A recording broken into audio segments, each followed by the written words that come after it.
Okay.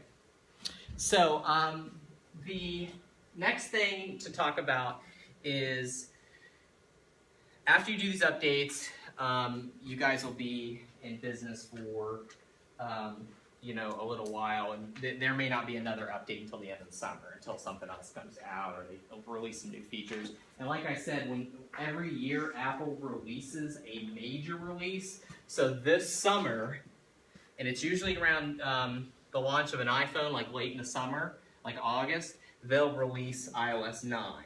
And that will be a totally different update, a big update, and that will take a while, and eventually you'll have to update that too by the end of the year.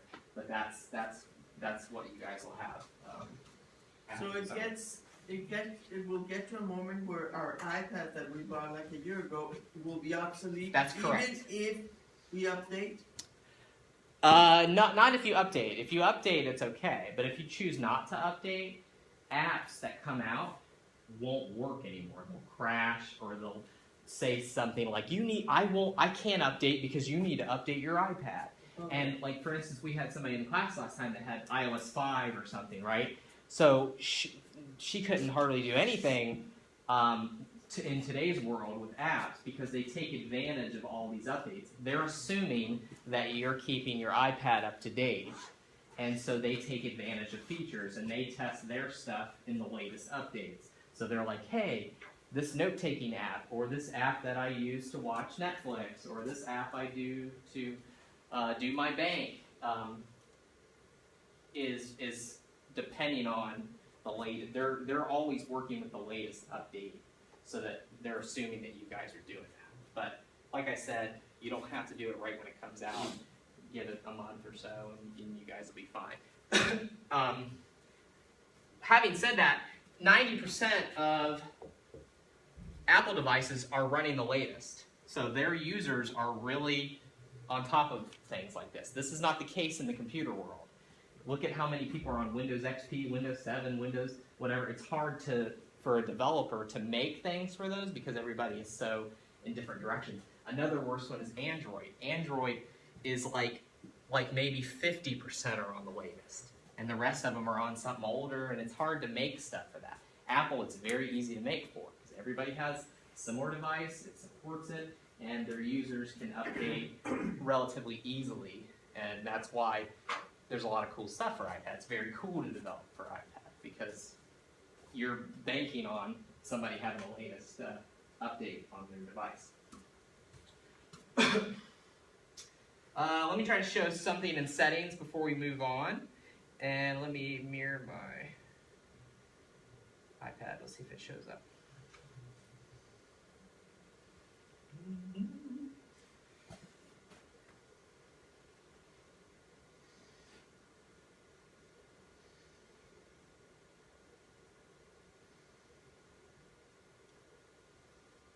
Okay, so yeah, so I'm unlocked in my iPad. I am looking at all my icons, and you guys notice too these little numbers that are above these icons. Yeah. Okay, so these are indicators that are telling you something about each one of these items. So for instance, my settings has a 1. Most likely yours does too. Yeah. So let's find out what that 1 is. So I'm going to hit settings. And right off the bat, let's see if it's giving me a little bit of a delay here.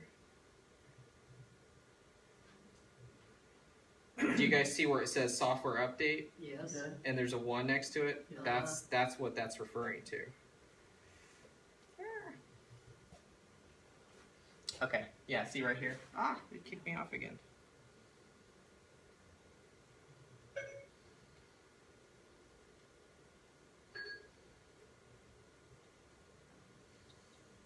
Okay, there we are. And it states 8.2 introduces support for Apple Watch, also includes improvements to Health app and some other fixes and things like that. Right? It's very generic, very short description. And whenever you guys are ready, a month from now, whenever you're ready to rock and roll, you can just say install now, and it'll do it. The only requirement is that we have to be in an intranet. You have to have internet to download it. Mine's already been downloaded. That's why it says install. Yours might say download and install. Yeah. Yeah, right. So mine's already been downloaded over the internet. It'll do that automatically. It'll download it. And then when you're ready, you just say install. And I would plug it into the wall. Anytime you do an update like this, plug it into the power because you don't want it to die while it's in the middle of doing an update. So plug it into the power while you How play. long usually does it take to upload Okay, so these little short releases, these things can take anywhere between like 10 and 15 minutes, but an entire new release like iOS 9, it might take a little bit longer, right? Because it's such a big update, it may take 20 minutes. Who knows? But it's not like you used to do on Windows where it take hours to update your computer. But these patches are real. And the other problem with this right now is people don't have any room on their iPad, especially their phone. They're like, I'm all out of room on my phone. I can't download the update. So now I have to make some choices. I have to get rid of stuff.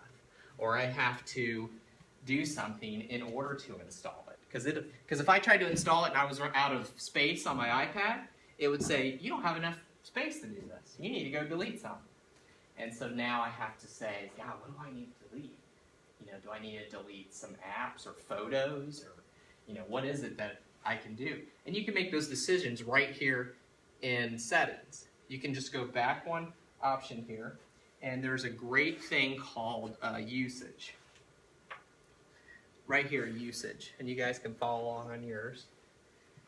Usage will tell you. How did you get that? I mean, what do you? Under settings, and then it's under general. Oh, yeah. Under where? Under settings, and then general. And then you scroll down a little bit and it says Usage. Usage. Oh, I see. On here, general. Yeah. I see. Yeah. Yep.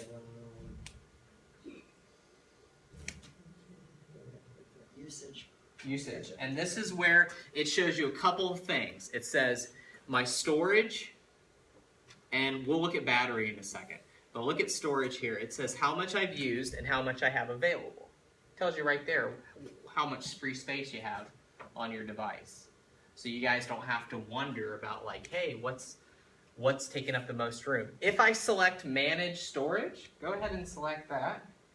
It takes a minute. It scans your iPad and it shows you what's taking up the most room by top down, right? The thing at the top is by far your biggest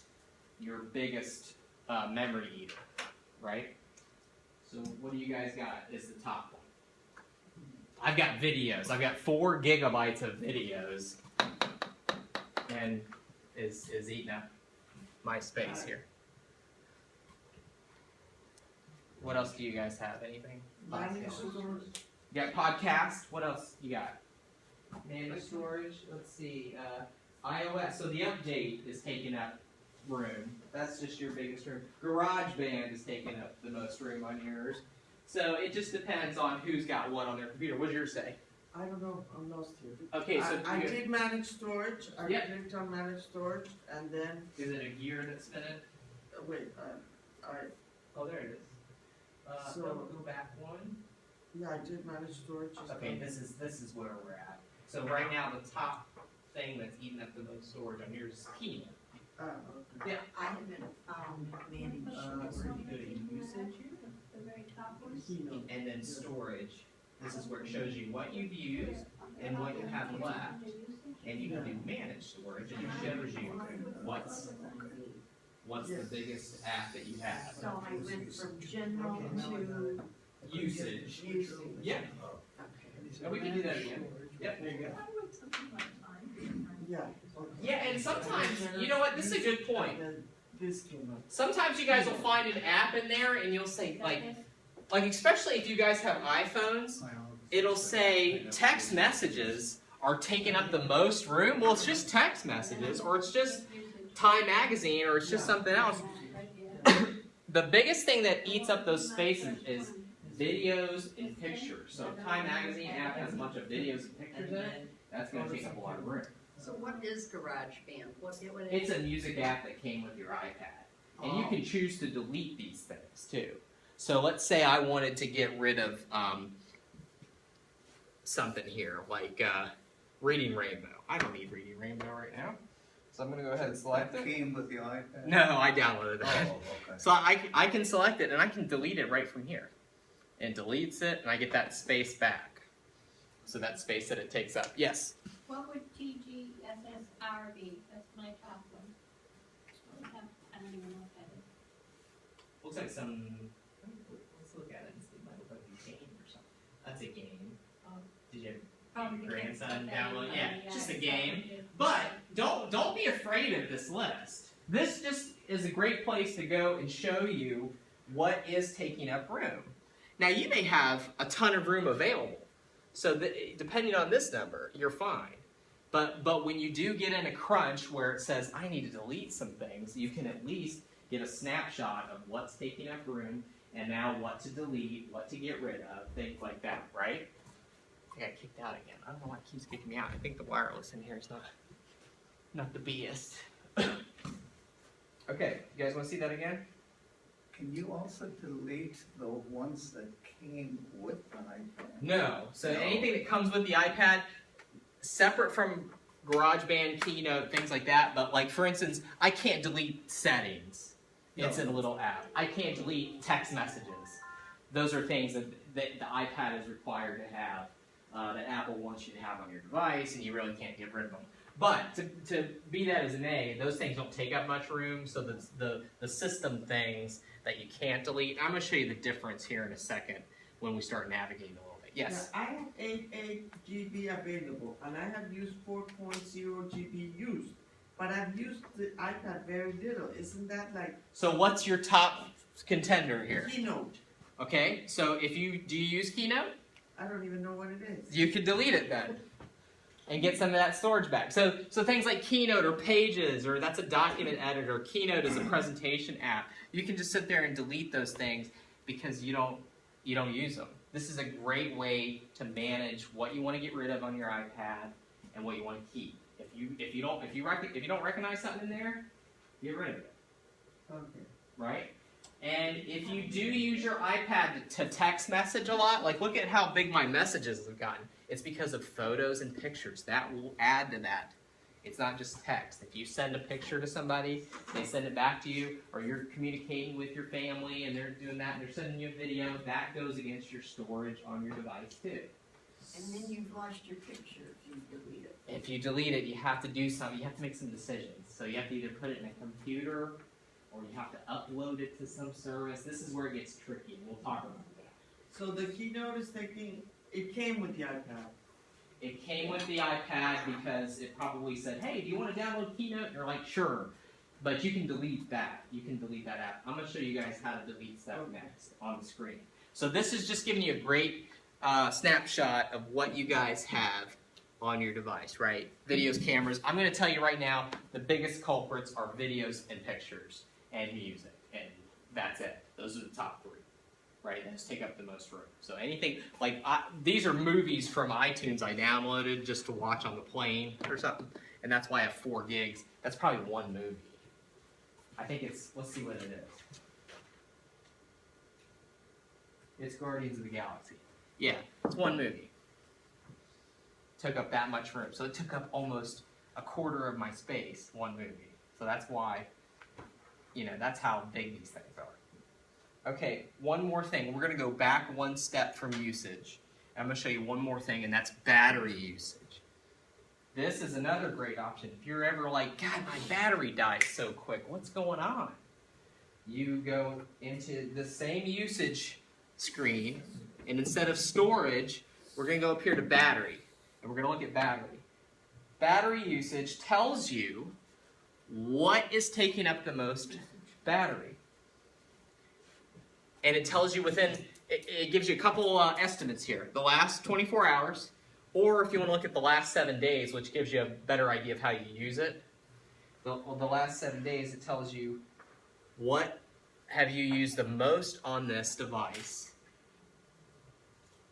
that would eat up the most battery. Now for me, it's YouTube and Netflix is quite a bit. So I'm watching a lot of video.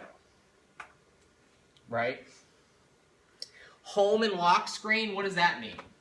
That means the brightness of the screen is eating up that much percentage of battery. So if you see that, that means, that's why by default your device goes to sleep real quick, right? Because it's trying to save that battery, because it takes some battery to light that screen up. So when you see home and lock screen, that just means you're on the device, you woke it up, and you're just looking at it. It doesn't mean you're in an app, it just means you're looking at it and that screen is being illuminated, that home and lock screen. Safari is browsing the web, email, settings. We spent 2% in settings. So all the time I've spent in settings to show you guys, it's only been 2% of my allotted battery time. I've mainly drained it by watching YouTube and Netflix. And what else is kind of nice about this? See at the top it says, time since last full charge. How much usage, how much have I used this device since the last full charge? I've gotten almost 2 hours out of it, right, so far. And I'm still at 92% or something like that. So that is not 100% accurate, but it's a pretty good guess at what. I couldn't get into battery usage, I don't know why. So you go to general and then usage again? Yeah. And does it say, do you have a battery one at the top? Yeah, I have battery usage, I have usage, And if you select battery usage, does it show you what's...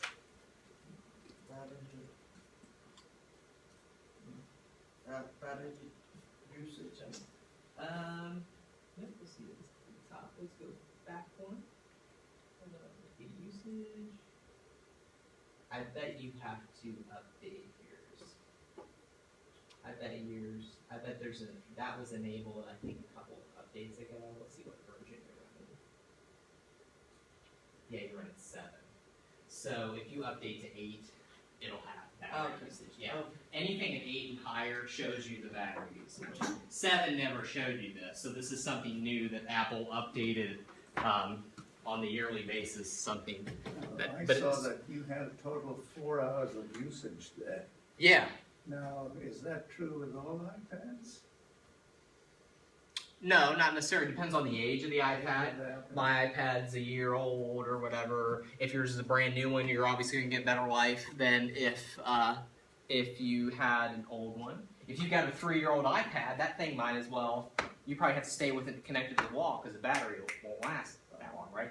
A battery in general for anything, a watch, a remote control, anything, only has so many charge cycles, right? So you can only, the more you charge it, the less it shortens the life of it. So it's never the same once it continues to die, right? So that's why your phone, after 2 years, your battery doesn't last. It's like, oh my God, and now you can't replace the batteries on a lot of these phones, so you have to get a new phone, right? Every 2 years, it's just like clockwork. So that is the deal with battery. It shows you what's taking up the most room. If you notice something in here that you're not familiar with, the same idea, go in and delete it. Because you'll look at something right here. Hello, how's it going? You look at something right here and it'll say, wait a minute, I don't ever use this, or I don't have anything on here. Hey, 6 or 6:30? 6, that's all right though. You can, gosh, yeah, it's okay. Go in here, check your name off. But you'll notice if there's something weird in here, and you're like, wow, this app is really killing my battery, then you can start to investigate it. And what else kills your battery, besides the screen being illuminated, right, is other things. Like, for instance, email. If it's constantly checking your email, that'll kill your battery quicker than if you only checked it maybe twice a day. If you use a GPS, because all your devices will have a GPS in it, that kills your battery real quick, right? Have you ever used a GPS on your phone? And it'll kill the battery like that if you don't keep it plugged in, right? So there's certain things like that that you'll be aware of. What if you what if you only check your email maybe once a week or? Yeah, then that's nothing. That's But if you look at mine, it says in here, let me see if I have mail. It said something about mail. Yeah, like this is the third biggest thing, mail, because it's constantly checking my email in the background. So that's why I have it set up to where as soon as I get a mail message, it delivers it. That would use more battery than you physically checking the mail, because that's all it uses then, instead of a constant thing, right? What you're saying is that your iPad is constantly scanning the Yes, server? exactly. If I choose to decide to do that, and I do, and that foregoes battery life, because it's doing something in the background that I want it to do. If you do updates, it takes battery life. If you do other things, you know. But, of course, the biggest thing is consuming video or brightening that screen. That's going to be the biggest killer. That's the biggest thing to worry about, right? What if it's Safari be 7%? So 70% of the battery usage has been just browsing the web. But she uses or Google or AOL. Yeah, those are just apps like the AOL app or Google app. But she goes in and browses, but she's Yeah, but Safari, it looks like Safari has been the most frequently used thing on you it. can't delete that. You can't delete it, but you need Safari to Okay. browse the web, right? So in order to use the internet and everything, you need that browser. Okay, just gives you a snapshot of battery, and we looked at storage, right? So we got that looked down. I want to show you guys a couple more things in settings before we move on to email and everything else, right? There is the ability in here to change some things, and I want to show you guys this. There's an option on every iPad and iPhone called Accessibility. And in Accessibility, this is where you can do things like increase the text size. If you have a hearing aid, you can actually pair a hearing aid with it. There's things like that in here that anything to do with a disability you can't see, anything like that is all in Accessibility. You can feel free to go in here. Sometimes you can turn things on in here and you can't turn them off because the way they have the iPad.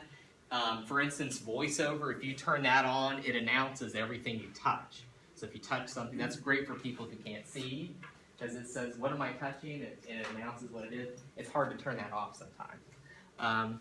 So just be wary of what you're turning on and off in here. But you can get they have so many options in here. Do you see this? For hearing aid, you can put which side, left or right. You know, all these things in here. If you have to use anything like that.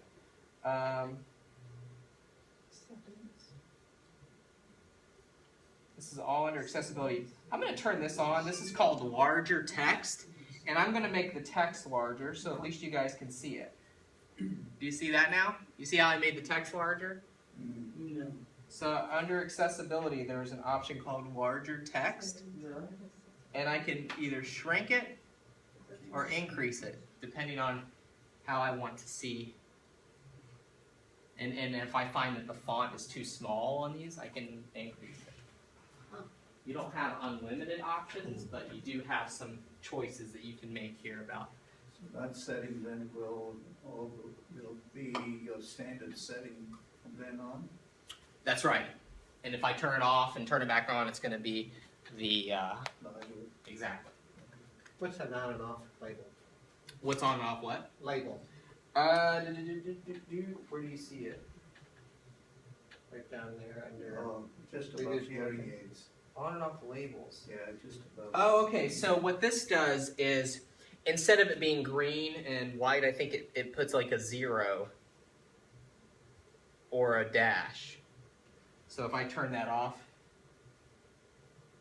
notice how that's gone. That's a better indicator for some people, like, oh, I know that's off and on, if they wanted to. So you can get really crazy in here. If I want to increase my contrast, if I want to change the buttons at bold text, how about not only do I want to make larger text, I want to maybe bold it. Oh, it's going to make me restart my iPad. I don't want to do that right now. Cancel. Okay. but you can bulge your text and do all that stuff. It's kind of cool once you get in here and start messing with things, and once you get it how you like it. So you make the text bigger, invert colors. This is kind of weird, so that it can look like. So one can play with all this without being like. Yeah, don't worry like about it. Yeah, okay. Don't worry about it. You can always turn these things off and on, right? Okay. They're all buttons and switches. This is invert text, so you can look at your iPad outside Oh. because I just inverted the colors. Ah. So now I can see it. Contrast. Better contrast, right? So, If you should want to get italics, how would you do that? oh, italics. I don't know if they have that. I think it's just large and bold. Now, when we go to type, we can make things italics. That's different than. But this is just the system font on the iPad. What it looks like, how big is this stuff, and all of that, right? That's available in Accessibility.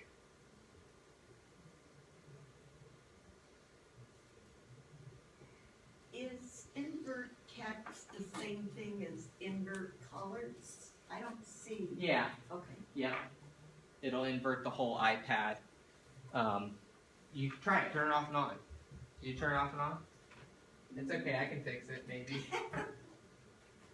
Oops. Oh yeah, there it is. See?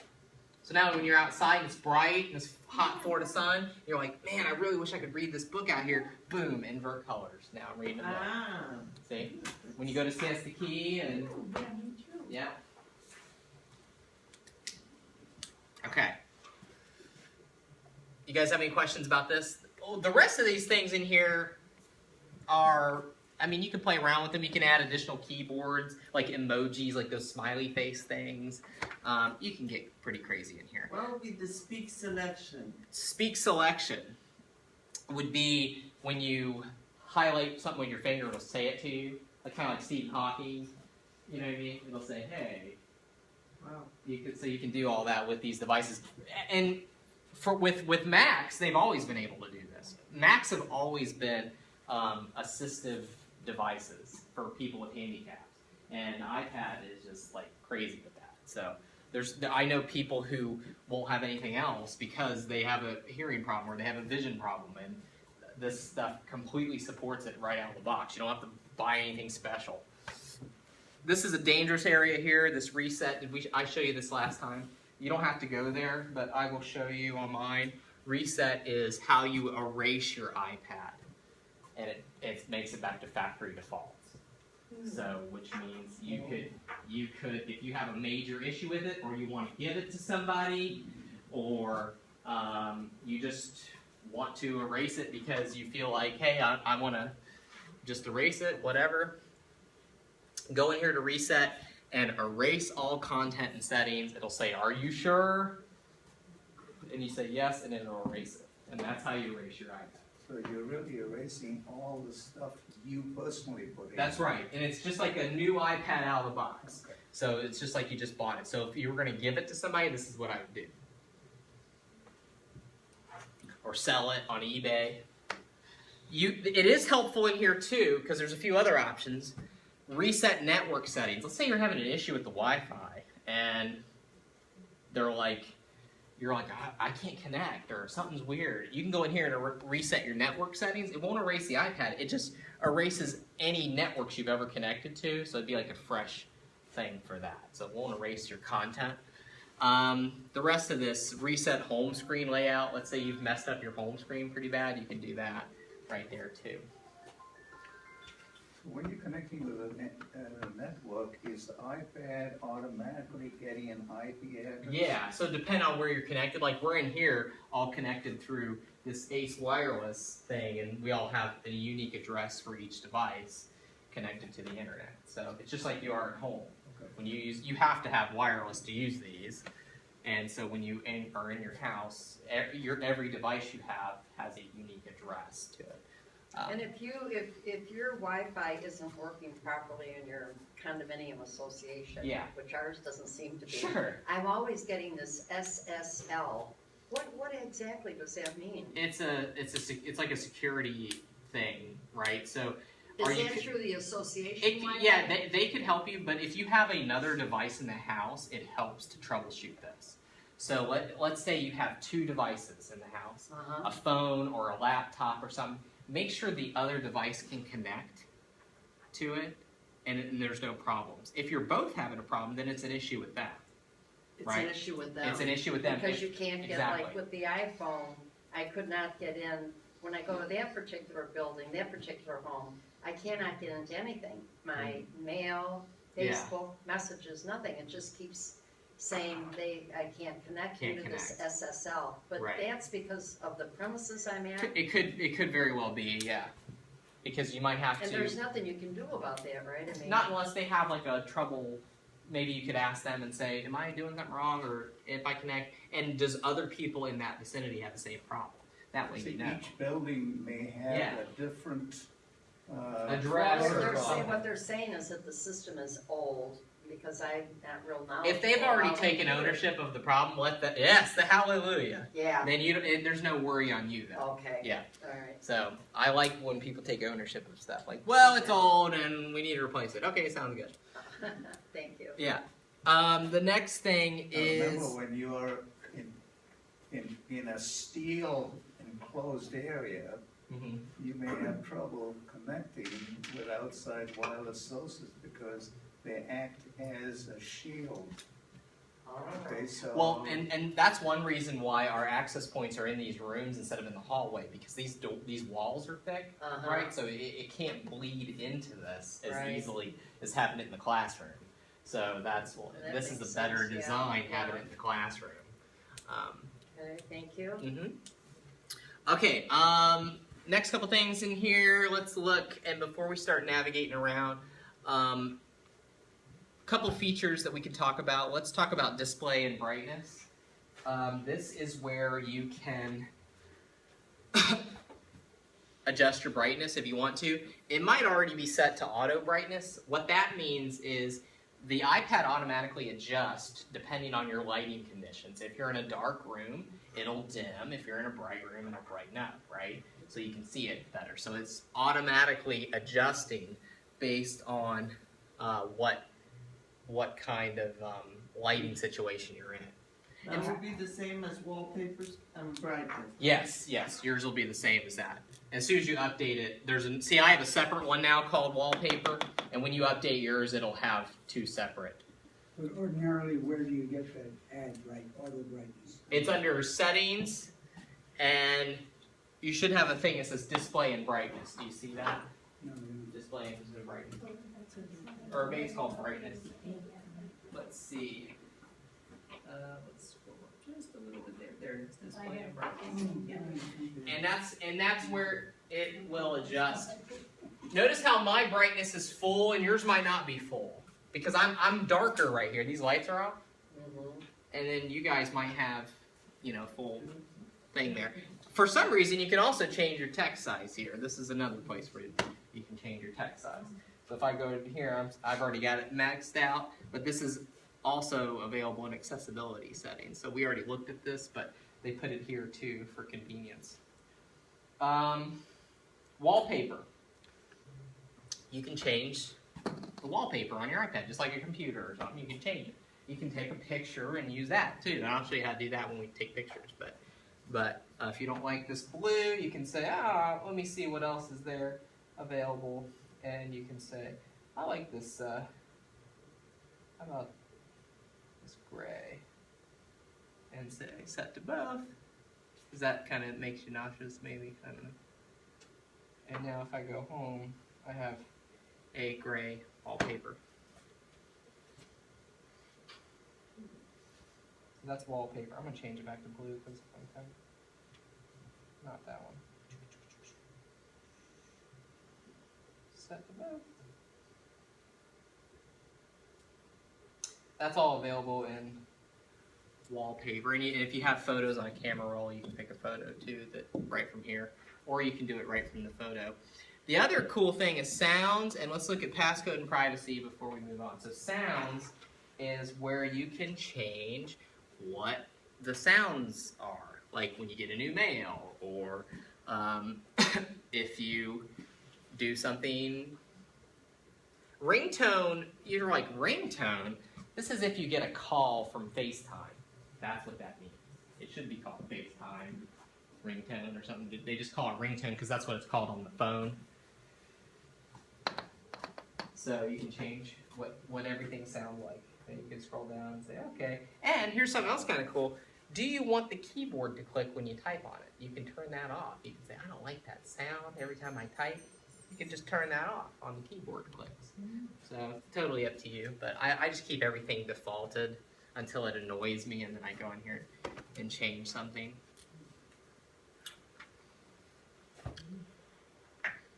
Passcode. Let's look at passcode. You guys see that? This is important because this is where you turn on a 4-digit passcode. You guys probably have already done this. Chances are, maybe. But it depends on where your device is. I always say it's a good idea to have a code of some kind because if you leave your device somewhere or whatever, at least that's a layer of security. It's totally up to you guys. You can always turn it off. Require passcode immediately. You can pick a time. You can say, maybe a 10-minute window or something. You don't have to make it immediately. Immediately means as soon as I lock it and go to unlock it, it requires a passcode.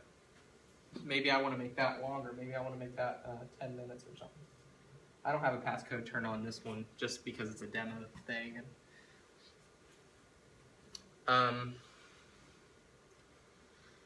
But you can also make the password an actual password. It doesn't have to be a 4-digit code. You can make an actual word, and the full keyboard comes up when you unlock it. Or if you have a new iPad, your thumb is your passcode. Instead of passcode, it says Touch ID in passcode, and that's where you would just put your thumb and it unlocks it. Right? And here's another, look at this. This is off. Erase data. Erase all data on this iPad after 10 failed passcode attempts. That's kind of dangerous, right? So if you forget your password and you enter it 10 times, it'll erase your iPad automatically because it thinks it's a security feature. So people are trying it to get into it or something, and then it'll say, Wow. wait a minute, I'm going to just self-destruct, and it erases it, right? With the exception of what came with the iPad. With an exception to what? Of what came with a brand new iPad. Yeah, exactly. So, erase data. So that's up to you if you want that. This is all your passcode options in here. Allow access when locked. Notifications view. We'll show that in a second when I show you the home screen and all that stuff.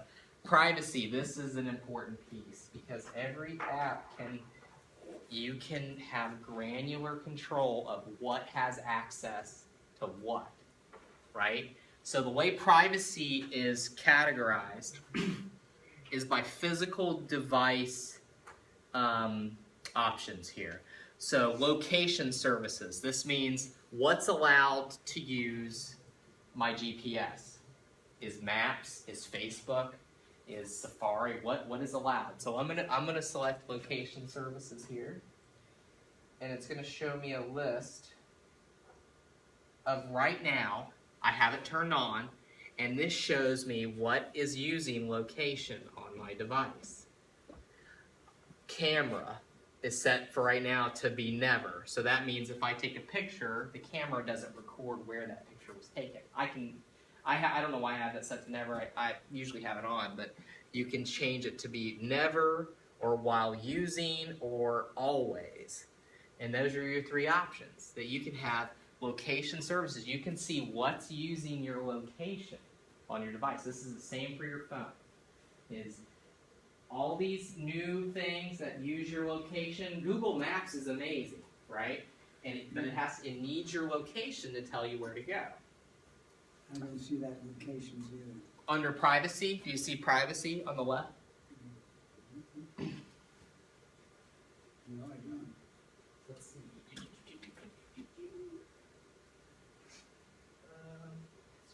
Just a little bit there. There's privacy, and there it is, and there's location. So this tells you what is using location right now? Like weather, for instance. Weather is a great thing for location, right? Why would you have to put your zip code in every time to find it? It will just say, oh, you're in Sarasota. There's the weather for Sarasota, right? So that's a good thing. You know, but you guys will know. You can just look at this and see what's using your location. And if it's purple, it means it's using it right now.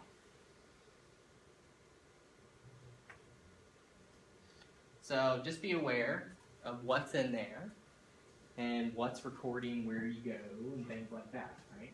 Kind of scary, huh?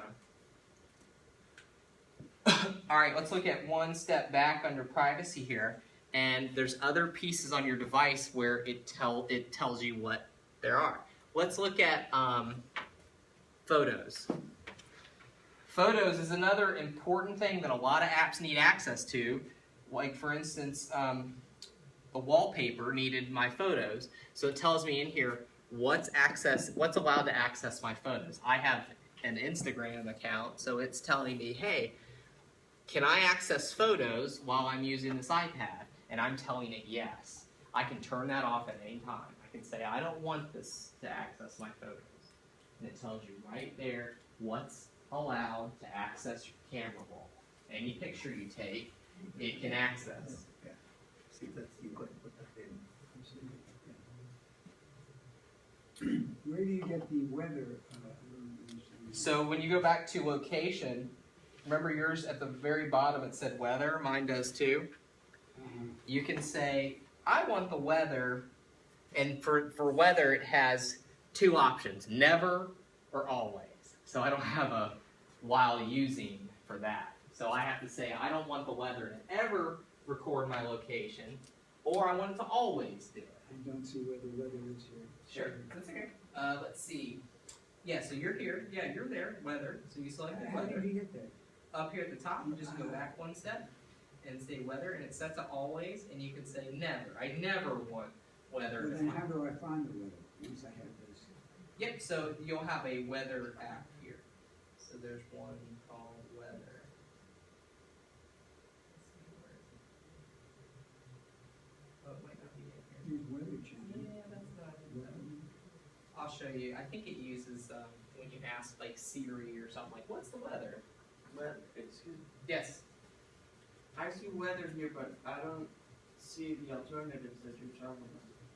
So okay, so you Oh, see is where it? weather is? Yeah. Yep. So let's. Okay. Yeah, it's probably the same deal with Ah, 8. okay. Once you get into 8, it'll Okay. give you that granular approach. Right now, you can just turn off or on, but it'll say, "Hey, I never wanted to do it," or "always." This is just to show you guys where this is, because you guys have complete control over what is allowed to access what. And this is showing you guys where to find that information. So all these main things, location, services, photos, microphone. What's allowed to use my iPad's microphone, right? That's kind of important. Let's see, microphone. Oh, Instagram or this other app is using, it's a video app, so it needs my microphone if I want to have sound associated with it, right? Case in point, we were having kids do a video project on the iPads at school, and they were all recording themselves, and all the video had no sound, and we were like, what's going on? Like, is there something, are they broke, or what's happening? Well, as it turned out, when they opened the app, it prompts them, it says, can I use your microphone? And they said no. And so all the kids said no. So so the app was like, okay, I can't use your microphone, and we had to go into each one of these settings and turn it on for microphone to allow them to record their voice. So that's, if you have an issue like that, like where you're in something and your sound, you can't hear yourself talk, I took a video, I didn't hear it. Go in here and see if microphone is turned off, because you might have accidentally tapped something when it requested you to say, hey, can I use your microphone? You might have said no instead of yes. But all these apps will ask your permission first before they do anything. They'll say, can I use your photos? Can I use your microphone? Can I use your location? And you have to say, sure. Yeah. So if you're watching something and you know there's supposed to be sound, that could be a different issue. Your volume could be down, or your silent is on. You know how your iPad can be on silent mode, like the switch on the side? This could be on silent. This thing. Yeah, and you can't hear anything. And it's like, why can't I hear anything? Because it's on silent. That's a common problem. A lot of people have that problem. They'll go to watch a video, no sound, and their silent is on, and they have to. You just. Yeah, and I'll show you another quick way to get to that, but that is a common issue, more common than you think, is when people go to watch something, they can't hear it. So. If you want to turn the share location off, does that cause a problem with anything? It for might you personally, and for using. Not necessarily. Like if you want to use the map or a GPS or something like that, maybe. But if you don't use any of that stuff, or Facebook might like. If you use Facebook and you want to say, oh, I'm checked into this restaurant or something like that, but you don't have to use it. You can just turn it off. You can say, I don't want this to use my location at all, and turn it off. And then when you do need it, it'll tell you. The app will say, hey, I need your location for weather, or I need your location. Do you want to turn it on? And you can still say no, but it'll ask you again for it. If it has to use. But I your mean, location. if you don't share it, does that mean you don't get it on your screen for your own personal use then? That's right. So you can't. Oh. So you can't say, I need. What's the weather? And it's like, well, I don't know where you are because you won't tell me. I gotcha. Yeah. So, okay. but you're in control of this stuff. It's not Right. like you're totally out of control of it. Right. You have the options all under privacy. They put all this there. So microphone, camera, what's allowed to access your camera. Do you guys have an option that says Home Kit? That is new. It's coming out in the next year. They're going to start having devices in your house that can use your iPad. Lamps, garage door openers, locks, things like that. That you can do all from your iPad. You can be laying in bed, push a button, and it'll lock your house up and everything. Really? Yeah. This is coming real quick, the next year or two. Who installs all that? And the manufacturer does. So Honeywell or Kwikset or any of these lock companies will say, I support Apple's HomeKit protocol, and I'm going to work with all iPhones and iPads. And it's already built in. There's another piece to this called HealthKit that's coming out, and it's for some reason I don't have it on here. I don't know where it is, but it keeps track of your heart rate, your blood sugar. The Apple Watch keeps your pulse constantly. So really Apple is in the front of all the changes. Apple has always been there, and it takes everybody else so long to catch up. That's why they're just made a computer now with no USB ports. Like they're always getting rid of. They're always thinking that far ahead, and it's taking a while for people to catch up to that stuff.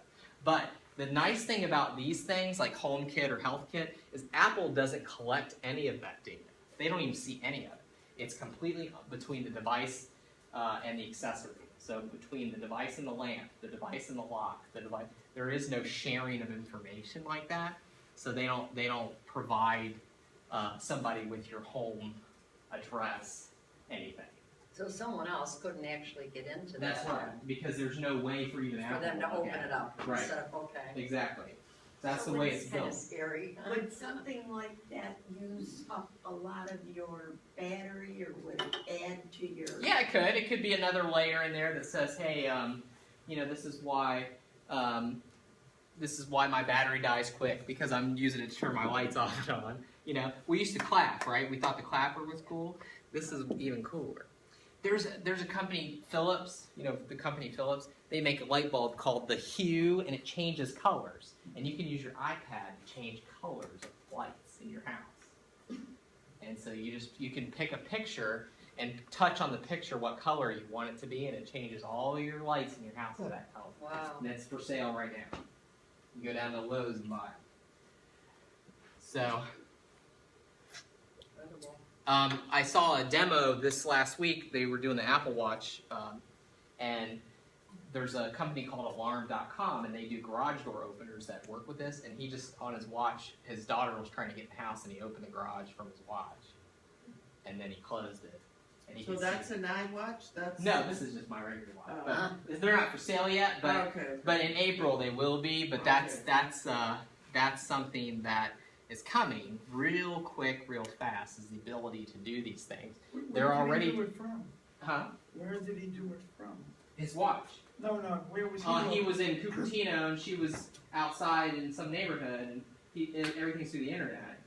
So we'll go cross country. That's right. You can do it cross country anywhere. Doesn't matter where you're in India. You can unlock the garage door, right?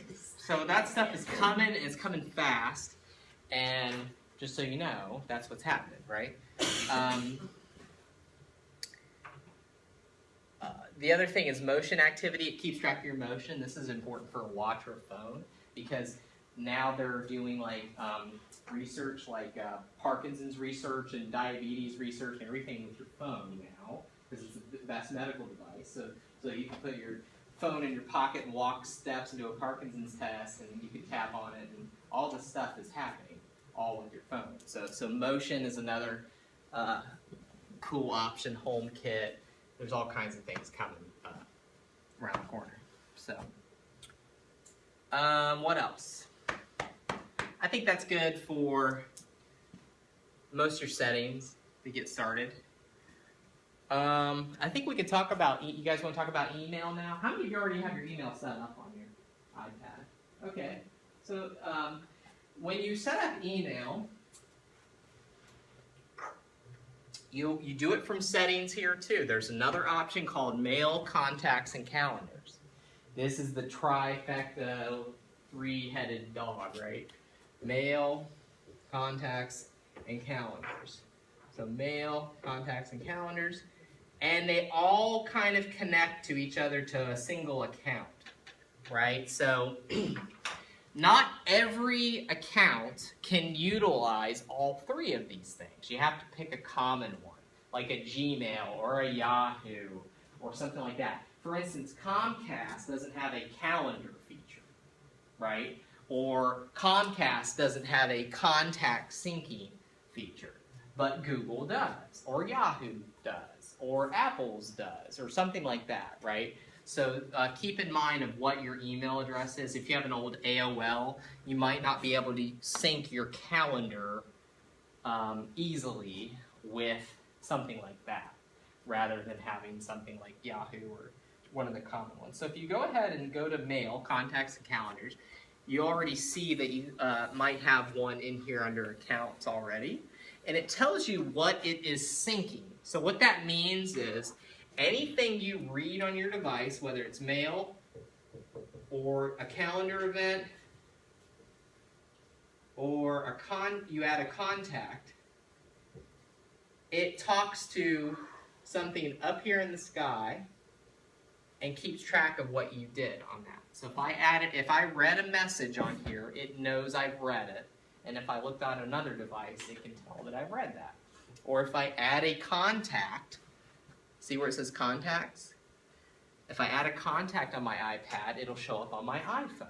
Things like that. It's syncing back and forth. How many of you does it just say mail? What email address do you have? Is it a Comcast or? AOL. AOL. Okay, so AOL only has the capability of mail. So you can read your email, and that might be all you want. But you can still have a calendar. It just doesn't keep track of it anywhere else but the iPad. This is important because think about this. If your iPad dies or breaks, where is that information? Where's your email? Where's your contacts? Where's your calendars? Right? So that's why when you list these things, that's important to have a service that does kind of all of those things if you want to get that organized or that crazy. Calendars to me are very important because it helps remind me of things. So I can do things like make a calendar event on my computer and it shows up on my iPad or it shows up on my phone and it kind of just keeps me in sync. Yes, you have a question? Yeah, contacts, I'm assuming that's people that you correspond with. Mm-hmm. On my old computer, I had something called address book. Yes. This is the same thing. It's called Contacts. Where is it? There's an app on here. I'll show you that next. And I'll show you how to get to it. And it lists all your contacts and everything, right? So, but keep in mind when you are using multiple things, like you guys will all have smartphones, you guys will all have iPads, that it's important to have a service that does kind of all three of these if you want it to communicate to each other. Apple already gives you a free one. It's called the Icloud stuff that does it automatically. But if you want a Gmail or a Yahoo or something like that, it does it. Look, I'm going to go to add an account How here. many email accounts? Oh, you can have like 10 or 15 You or can? something. Yeah. Okay. You can have, most people have like 3 or 4, and that's about it. But so I'm going to go ahead and do add an account. Notice how it gives me all these guys here, like Google, Yahoo, Outlook. This used to be Hotmail. Now it's called Outlook.com. So it's already given me a list of the top ones that are used. And so all I got to do, if I have a Google email, I can just select Google and go ahead and enter my name, email address, password, and I'm done. I have my email set up. That's it. And it gives you the option to sync your calendars and your contacts immediately right from there. That's all it And does. so if I have a Hotmail account, I would do it through Outlook, yeah. Outlook. Yep. If you have 2 Google accounts, You just go in here and add a new one. add a new one. Add a new one, just like I did. So this is what it looks like for a Google account, because I have one through our school. And so this is what it looks like. It says, I want to sync mail, contacts, and calendars, and reminders, or whatever. And I can delete my account right from here. It doesn't matter. If you delete your account, it doesn't matter. It's not stored permanently on your iPad. It's stored somewhere else, right? It's still on the server. It's still on the server, so you don't even have to worry about deleting the account. But if you delete a message in your email, it deletes it everywhere, right? Is that why nothing is on here? I have absolutely nothing turned on here, and I have the same ones you have, I think. Sure. Let's see. So yeah, so let's go to Gmail, and you've got mail, contacts, and calendars turned on. That's So good. that- You're that's good all to I go. need. That's all you need. Thank You're you. ready to roll. Yeah. Okay, I see SPS at the top of your screen. Yeah, that's my description. So your description, you can put anything. I, Yes. Do you have anything in yours? It's, I don't Let's know take a where I. look. If you guys have a question, just pull up email settings and let's take a look. iCloud. I don't know how to do that Email either. password description. iCloud storage. Description, I have SPS because that's our school name, but you can put anything you want. You can put my Hotmail or Outlook or whatever you want. It doesn't, it's unique, it's whatever you want. It's here at the top. So here's No, AOL, that's phenomenal. and this must be your main email address, right? And the only thing it can sync Yeah. with yours is mail and notes. So that's all it has, and that's fine, that's about all you need, I guess. But you can't do something like contact sync with this. So contact thinking would be, Like let's say you have a phone, and you add a contact on your phone, it would show up here, and vice versa. yeah, I can't do that, so now. Right. It's done. So, what kind of phone do you have? Because Is it an iPad? Yes. Okay, so you can even use your iCloud Okay, account for and contacts. FaceTime. You have iCloud here, That's the only Turn reason on. I have it. and see it syncing contacts. So any contact, and I'll show you how to make a contact on here, it should show up on your phone too. So you see, Same way. But since you do see, since it says contacts and calendars, you can use that for So I want this one, contacts. but the most memorable. But right now, when I wanna do an email, I don't have an address Because you book can't or. add memory. I'll show you where it's at, yeah, we'll show you that next. You can't add. You guys memory. good? AOL, yeah, if you have an AOL, Comes the way all that by, stuff, you can that's- set it up. Why did you get this? Yeah.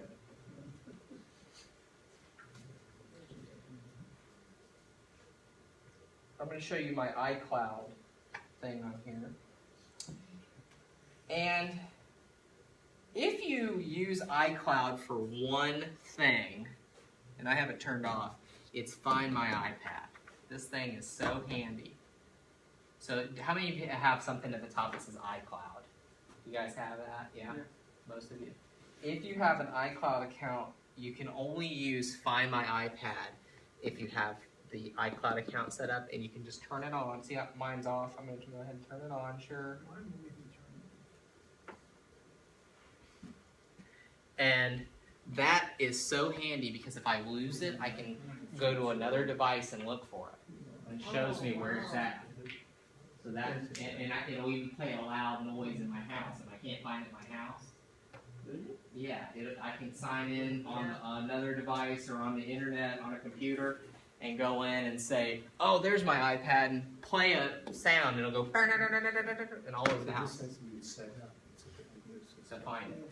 But if you use iCloud, which is Apple's, proprietary email and all this service, they give it to you for free. You can do things like sync contacts and calendars and backup and all this stuff. The backup stuff is not that great, but it gives you an option to back your iPad up over the internet every night or however it's scheduled, and so it'll back it up for you. And they give you a small amount for free, and then they want you to buy more storage. You don't have to buy more storage; it's totally up to you. But it is if you use any feature of this, these could all be turned off. If you use any feature, use Find My iPad, because it is so handy to be able to see where your iPad last was, or if it's currently riding down the street in somebody's car or something, right? So, What does it say? What is an example? yeah. I mean, what does it say? Go into your bedroom? No, I'll show you. So I've got it turned on. And I'm going to go into, I'm going to open up the web here. I'm going to go to Note. So let's say I can't find my iPad. I go to iCloud.com. And I'm using my Mac. Let's say I'm at home, and I'm like, God, I don't know where my... Using your what? I'm using my computer, and let's say I can't find my iPad. My iPad is nowhere to be found. It's in the couch cushions or wherever it is, right? So, let's see. So you click on iCloud. Yep. Let me see if I can do this. And what? So let's say you sign in with your Apple ID, which is your iCloud account or whatever it is. I forgot my password. I need the thumbprint reader on the computer. And then I have an option here called Find My iPhone. See right here? Where'd you find that? Find My iPad. I don't see it. Well, this is let's say you can't find your iPad. Your iPad's gone. You can go to a computer and sign into iCloud and find out, and it shows me on a map where it is. See? It's amazing. Yeah, so I can't find this. This thing's gone. And I don't know where it's at, right? So I'm like, God, I really wish I could find it. Well, oh, there it is. And it looks like it's online, so let me click it here. And it says, hey, there's my iPad mini. Let me go ahead and hit info and look at what my options are. I can play a sound.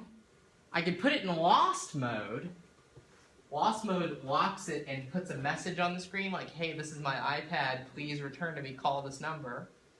Or I can erase it remotely. I know it's not coming back. I can wipe it clean. Nobody can get into it. Right? So what happens if I hit play sound? Let's say I'm somewhere in my house. You hear that? Yes. But sometimes. Yeah, it's not that loud, is it? Oh, you know why? Because it's mirroring the sound of my computer. That's why it showed up on my computer. So that is Find My iPad. And you do the same if you have an iPhone. It's the same thing. You have an iPhone. Your iPhone will be listed in here as devices, because if you look here, I can switch to You can only do this if you all my devices. have Apple devices. That's right. Now, Android has something similar. It's called Device Manager. It does the exact same thing. Oh. They just copied Apple. But you can see, there's my Mac. If I can't find my Mac, there it is. It can play a sound. You know, it tells me the last place it was. So it's kind of a nice feature that they offer for free with their devices. And it shows you where this is like LoJack. Do you guys remember LoJack for cars and stuff? This is it. This is LoJack. And what about that keychain? I see you have Yes. keychain. What is that? What that does is, let me make this screen bigger here. Okay, Keychain, I have it turned off, but you can turn it on. It keeps track of all your passwords. So if you use 2 devices, let's say you sign into something on one device, it keeps track of that password, so you don't have to re-enter it on your other device. It's like, oh, I already know that because you already saved it. Because sometimes when you sign into a website on the iPad, it says, do you want to save this password? And you say, yeah, it'll remember that on the other device. So you don't have to re-enter it. Yeah. It's kind of a nice feature, right? That's really tricky to do, though. And Is it took them a while to come out with that, but now that's available. And when you do Touch ID, that's the idea. Eventually, you won't need a password. Yeah. You'll go to a website and put your thumb, and it lets you in. Or you go to your bank's app, and you put your thumb, and it lets you into your bank. Where's that keychain at? Yeah, it's under Icloud, under the options for, and it just says, yeah, keychain, and it's off or on, whatever. Mine's off right now, but I'm just usually just playing with this one.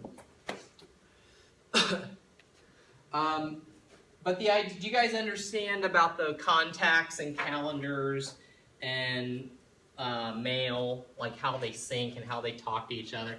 If you guys do have something like a Comcast or Verizon, I always recommend to get something different because you may not have Comcast forever, you may not have Verizon forever, but something like a Gmail or a Yahoo or something like that is a little more versatile and different, and you can have a lot of different devices with that as an option. Google's nice because it does play nice with iPad and Android, so if you ever did get an Android phone, you'd be right up in business and everything like that. And they give you a ton of storage and a ton of features, and all that's free. So if you want to have an email account Yes. with Google. Yeah. How do you do it? Right. I can do add account, Google, and I guess I can't make it right on the device. You've got to set it up with Google. You got to set it up with them first, I guess. I thought you could. I guess you can on the Android devices. You can create it right on the device, but yeah, you go to google.com and create a new Gmail, or gmail.com and create a new one. You Free. see, the problem is now, if you've got a common name, it's probably gone. Yeah, so you gotta have I something. got my name when Google first offered Gmail. Yeah. Did you get invite only? I had it when it was invite only before Google Mail. Mail. It was invitation only. That's Yeah. when I got it. Yeah. Yeah, and that's why I have my first initial last name. Yeah. But yeah, that's how Google does a lot of new stuff.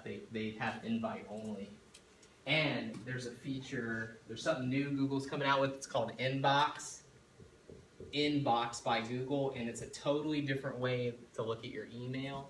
It's not the traditional way, they sort it for you. It's kind of cool. Maybe I'll show that when if we have time. But let's go into our email now. I want to go into our mail app. And let's first look at our home screen. Let's just hit the home button and let's see what we got here. Before we get into email, I just want to show you a few more things. This is your home screen. Every time you hit your home button, it shows your main screen. You can move these things around any way you want. So to move something, you just touch and hold any icon until they all start to wiggle like this. Right? Now they're all moving. And I can move these around. I could say, I want the iTunes thing up here. I want this up here. I want this over here. Things like that, right? If you want to eliminate an icon, how would you do that? Now notice how I can't eliminate anything on this page, but on my other screen, I have some X's. And this is how you delete stuff. These are the things I can delete. If they have a little X. You just touch the X part? Yep, you touch the X part. Like for instance, here's Instagram. I'm going to go ahead and delete it. It says, hey, I got you. are you sure you want to delete it? And I say, sure, go ahead and delete. And that's how you can delete an app, right from the screen. How? So if it has an X, you can delete it while they're jiggling. They have to be jiggling to get this, right? Mm-hmm. And you want to delete something, you go ahead and say delete, and you're done. Now I'm going to swipe to the front page again, and I'm going to show you a little trick. So now, how they're all wiggling. How How do you stop them from jiggling? Just hit the home button once, and they all stand still, and you're back to normal. But how did you get it to wiggle? You just touch any icon and hold it for a few seconds. Any of them. Like here's the clock. I'm going to touch and hold it, and they're all wiggling now. It's not wiggling. Touch and hold it. Why would I want them to wiggle? Because you want to move them, right? Ah, okay, to move them. To move them, yeah, or to delete them. You can see how they're all wiggling. You just touch and hold it for a few seconds, and then to get them to stop, you hit the home button. And then to move it, you just move it, right? Yep, you just move it around. So I want to move that over there. Put your finger on it. Yeah. Yep. You're Can you moving. move it to another Oh, page? you sure can. So let's say I wanted to move this videos one to another page. I just put it in the far corner of it, and it goes to the next page, just like that. And then let go when you're done. This takes a little practice to get used to moving stuff, especially in the corners and stuff, because it can get tricky and it can jump real quick, but that does take some time to practice. You can also organize things. You don't have to have them all listed like this. Notice I have two in this little space. So I can, if you put one on top of the other one, it makes a little folder for them. So you can get organized. So let's say I wanted to put So you can have everything show up on one screen. Yeah. So let's say I want to put the App Store and iTunes Store together. I just put it over top of them, and now it made a new little folder, and I can name it Stores. You can name it. Yep. And now I have a little folder here called Stores. That's great. And then you can see, and there's like 4 stores on the iPad, right? Now there's going to be an Apple Watch store too when you update it, so you can put all that in a way. Another thing to kind of do to get organized is if there's things on here you don't use but you can't get rid of, you can put them all in one little folder called miscellaneous. And that way they don't take up room on your iPad. So you could say, I want to move messages or FaceTime and notes and maps and contacts and all that stuff I don't ever use. I want to put it in something and just call it miscellaneous. What do you call How the do you create space that? in the bottom? This is a dock, and this That's a dock. always stays the same. Okay. So no matter what you put here on the bottom, that stays no matter what page you're on, right? So I could be on the second page. No, and but I notice, can change that doc. huh? yep, you can Okay. you can change it. Okay. You can take anything out of it, just like that. Let's say I want to put Safari up here, and I want to put Maps down there. See, Okay. just like that. And these will be your most frequently used things probably down here, whatever you want to put at the bottom. So probably Safari is a good one. Maybe your email. If you text message with your iPad a lot, you could put that down there. Whatever you use the most, you can put on the bottom. And then you can have a whole page dedicated to games if you wanted to, or a whole page dedicated to, I don't know, picture apps or something. So you can get pretty organized with it. But that was just some navigation that I wanted to go over with you guys, how to move some stuff around and how to delete things with the X's. If it has an X, you can delete it. If it doesn't have an X, like these, I can't delete them. These are unique because this is a school iPad, so we put these on the students like a shortcut to Britannica, Encyclopedia, and Discovery Education that the student can't delete. So I can do that the way that I have it set up. And iPad support, they can't delete it, things like that. So the student doesn't accidentally get rid of their educational links on their device. But Now, when you delete it, where does it go? Can you bring it back up again? so if you delete an app, you can always re-download it again for free, even if you paid for it. And that's through the App Store, like you saw earlier with Purchase. Okay. And we'll talk about that when we talk about the App Store. But just keep in mind, anything you download, free or not free, you can re-download again for free, no problem, on any device that you buy in the future. So I was moving, but now I put that somewhere where I wanted that really on the dock Yeah. on Facebook, but So the way you can do it, since it's still jiggling here, Is that like in that folder you were talking yeah, about? and you can Yeah, I pull it don't out want of it if you wanted to, Aha, and drop it right there. that's what I want, Yeah. thank you. And that's a good point. So let's say I want to get this out of here now. I don't want it in the folder anymore. If I Right. touch and hold and they're all jiggling around here, now I want to pull the App Store out. I just touch and hold it and pull down, and then I can drop it anywhere. And now it's back to normal. This takes getting practice, getting used to it. What happened to your music one? It's up here still It's still in there, and I can pull that one out too, and just put it anywhere. And now that folder's gone because there's nothing left in it. And you can even put pages in folders. You can have pages inside of folders and get kind of crazy. How do you do that? So let's say I've got a bunch of things in here. Let's just put everything in extras. Right, I'm going to just drop everything in here.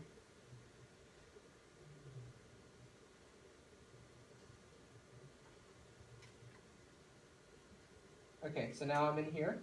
And if you notice, look, there's one page. I can put this on the second page within folders here. And now I can have 2 pages within the folder. So now when I go in here, I'm like, oh, it's over here. This is how kids do it to hide what they have on their iPad from their parents. This is how they do it. By just moving it into Yep, an because extreme their parent will look position. in here and say, oh, they don't have anything bad, but then the next page is all the bad stuff. That's how they do it. So, I already know all the little tricks. But you can clean up your iPad real quick by just throwing everything you don't use into a folder. And just call it extras or miscellaneous or something. How do you create those folders? So anytime you drag one icon on top of another one, it makes a folder automatically, and that's when you can name it. Yeah. Yeah. By dragging one One on top of another one makes a folder. Yeah. And that way, you can clean this thing up and say, I never use Game Center. I'm never going to need to. I'm never going to use the Apple Watch icon that's going to show up when I update it. I can move it in there, and it stays in there. And that way, you have it. Now, let's say you're looking for something and you can't find it. God, where is it? I don't know where it is. You can always search on your iPad too, just by touching anywhere in the screen and dragging down.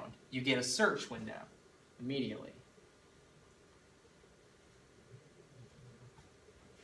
So you guys see that?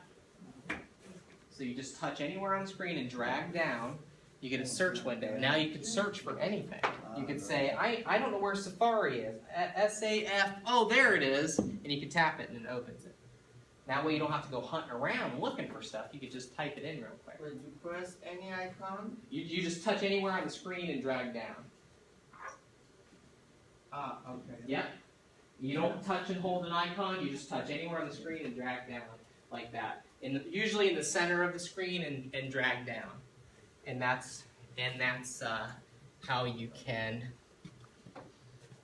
search on your iPad. It'll search for anything. It'll search for an app. It'll search for an email. It'll search for a website you went to. It'll search for all that stuff. When Yes. I first got this. Yes. And I don't know what I was doing, probably playing solitaire, but I don't know. Uh-huh. Anyway, the keyboard kept popping up. You ever had that happen? The keyboard just kept popping up randomly. So the keyboard's only supposed to show up when text needs to be entered. If text does not need to be entered at all, like for instance, the keyboard popped up now because we did a search and it's ready to be inputted. It should not show up, right? Now, there is the option, if you double tap, no, it's not the double tap. Is it triple tap now? No. There used to be a way to make that search window pop up without having to touch the screen. It used to be, I think, a double tap or something, and that's when the keyboard would keep coming up. But I think it should not just keep coming up. Is it now doing that? Hasn't happened in quite a while. Okay, that's good. Yeah, then you might be good. It might have been accidentally dragging down, like that, and where it would just, if you go to touch something, like if you guys can practice this just by putting your finger on it and dragging down, it just comes right up, you know, like that. So it could be that anytime anybody touched it, it was coming up like that too, and that can get kind of annoying. Let me show you guys something with email real quick, and then you can call it a day if you want. Let's go to your email. Let's open up your email, and we're gonna write a message. Okay. Your iPad is smart, right? If you look at it like this is called portrait view, just like a picture is portrait. And if you look at it on its side, it's landscape. Do you guys notice the difference in my email going from portrait to landscape? Over here, if I do landscape, I have more room, so it shows me my inbox versus and the message on the right. But if I'm in portrait view, it just shows me my message. So portrait and landscape, depending on how I have the iPad position, is how the email is set up. Now, depending on your iPad, it may be a little different. But how many of you have an inbox on the left and a message on the right? You guys have that? And then if you have in portrait view like that, it might just be your message. You can navigate your inbox in a couple of different ways. Up here at the top, it should say inbox. Does it say inbox for you guys? No, No? What does it say? Just the message? this is all mail. Okay, This all I mail. would like to eliminate, but I don't know. Sure. So let's go back to mailboxes, Yeah. and let's look up here. Inbox. Oh, Now okay. you should be in I inbox. got That's you. your inbox. I got you. Yes. All right. Yeah. Okay.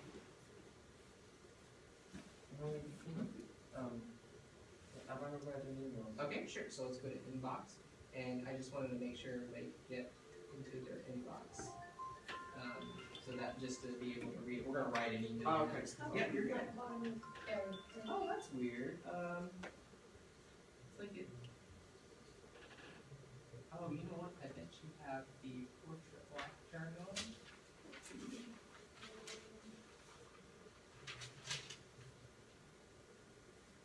There you go.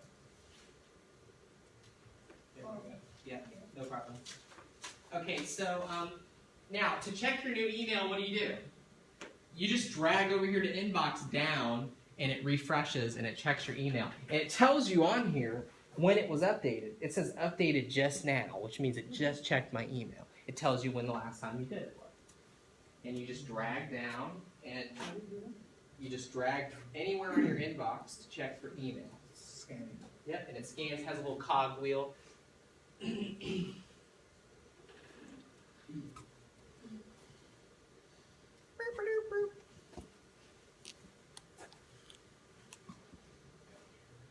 In a situation like this, Yes. how would you know what email address? I never know What where to came go from? with that, so I go back Sure. to texting. Yeah, I okay, have no that's fine. idea. So notice how mine, yeah, it says like, oh, I've got names here, Yes. right? I can touch her name here, Yeah. and it tells me what her email address is. And look at what it can, look what I can do right from here. Create a contact. I can create a contact right from here. Maybe she's never emailed me before, so now I can sit there and say create a contact, and it will make a new contact for me right in my contact list. Yeah. If I want to reply to an email, these are my different options here. This arrow means to reply. This Okay. trash can means what? Delete it. Flag it means maybe it's of importance to me and I want to put a flag on it. Move it to a folder. I could do that if I wanted to. Or I can just compose a new one. That's what that universal symbol for a square and a pencil, that means compose a new message. If I hit that, it brings up a brand new message for me. And I can type in, and if I've emailed them before, it'll If start. you hit the arrow, you can go ahead Re- and you do the can message. Yeah, if you hit the arrow, you can also reply to them. That's the reply. Yep. Okay. And Very you good. can also, you guys are like, well, how do I forward it, right? If I hit the arrow, I have reply, reply all, which means it goes to everybody in that group, right? That's what reply all is. Forward, I want to forward this email to somebody. Or look at that, print. You mean you can print from these iPads? Yeah, you can. If you have a printer that supports it, there's a lot of new printers that do, you can print emails right from your iPad. You can. I do it from my phone all the time. I print stuff on my phone. So, they're very cool. On a regular printer that you've synced into it, or I mean? Yeah, it's got to be probably a newer printer, Okay. like Hewlett-Packard's wireless printers. Yeah. But they support this protocol so that you can send things from your iPad to a printer. A PDF somebody sent you, a picture somebody emailed you, you can print if you have a special printer. Yeah, but this is how you basically navigate your email. Reply, reply all, forward, print, compose. And let's say you wanted to delete stuff in your email. You don't even have to open it up to delete it. Look, I can swipe over here to the left, and I have an option. So I can swipe a message to the left like this, and it says I can trash, flag, or more. And I can quickly delete stuff like that. I took a message here, I touched one of these messages, and I just swiped it to the left. And it tells me, hey, I want to trash this. Now, what happens if I swipe it to the right? Oh, it shows me my inbox. Hey, let's say you want to delete a lot of messages at once. I have an edit button here. You guys have an edit button? Yeah. If you say edit, look at this. Now I have all these circles over here to the left, and I can just select those and do something with them all at the same time. See? And it jumbles them all up. And now what can I do? I can mark them, I can move them to a folder, or I can trash them. All because I selected these. And you can do that. You guys are probably going to, I hate email because you get so much spam and a lot of Bell's coupons. But you could, yeah, but you could sit there and just delete these all day and be like, I got to delete these every day. Or you can, there's other ways to figure out how to sort your mail, but unfortunately it's kind of messy. And then you can mark, move, or trash it. How do you create a folder? You can create a folder. Sometimes you can't do it on the device. You might have to do it through, like, on the computer. Depends on what you have. Okay, so you've answered my question. Yeah. You might be able to do it here by adding a mailbox, maybe. But I would try to do it on the computer. It's easier. And then you'll have it. It'll be listed. Like I have a spam folder, all mail. I have a to respond label so that I can move things to that. And then I know what to respond to. Right? Are you guys Can I ask you? good? Yes, you can ask a question. Could you come here and just take a look? Yeah. A couple of questions. Sure. As far as the weather goes, Yeah. how do I get? With yours, you're probably gonna have, because there's no like weather. I don't think you have Siri. What's the weather today? It doesn't give it to you. Well, they just ask you. Yeah. Now, if I want to have someplace where I can get the weather. We'll go over that next time because I'll show you like the weather channels I have, and that's probably a better app anyway. It's nothing is coming. Maps. Because Yeah, we'll do no one's maps too, sending anything. and I'll show you guys in I here. already have to send that. That's the address that it's coming to. It's on my computer at home. It won't choose to come on this. I went, my other destinations that I put in there. Okay. We'll go over that. Let me look at search here. These are favorites. These are the last things that you did. So I did there. Yeah. How do you get that? So I just tapped up here in the search field and it shows you the most recent thing that you did. Yeah.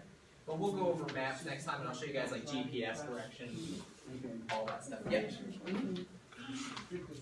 I put up there, I'm looking at date. Yeah. How do I get it current? It says updated just now. So which means, oh, you're in a thread here. So let's go back to the inbox. Okay, let's go all the way to the top. All the way to the top. Yes. You double tap this and take you to the top too. There you go. So the latest email came in at 7:26 p.m. tonight. Yeah, it's at the very top. What was I in before? You were probably way down in a Thank message. you. Yeah, no problem. Bye, guys. See you next week. Yeah. Now, if you were going to video this lesson. Yeah, I'm videoing it, so I'm gonna upload it to YouTube. Go to YouTube. I'll send you guys all this. I have a website, and I'll give it to you guys next time. It's brettexplains.com, and I've never put a lecture on there, but I'm gonna put it on there. Let me stop it.